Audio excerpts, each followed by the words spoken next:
তা তুমি বলনি তো আমাকে ওর কথা আগে? ওই তো মানে বলতাম তো ছাত্রছাত্রী মানে তা বলে আমার কথাই বলবেন না স্যার? বলতাম।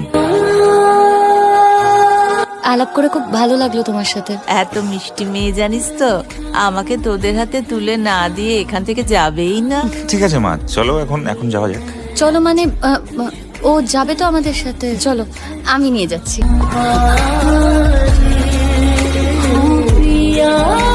আস্তে ওখানে দেখে দেখে। তোমায় দেখতে ইচ্ছে করছে। এসব বন্ধ করো প্লিজ। চিৎকার করছো কেন?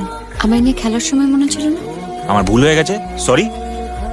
গুলি তো বেরিয়ে গেছে অরিন্দম, আর ট্রিগার আমরা একসাথেই টেনেছি। বোঝার চেষ্টা করো প্লিজ। আমি বুঝতে পারছি না তুমি এইভাবে রিয়াক্ট কেন করছো। প্লিজ পল্লবী প্লিজ, আমি তোকে বারবার স্যার আমার টাকাটা ফেরত লাগবে না স্যার, প্লিজ। আমি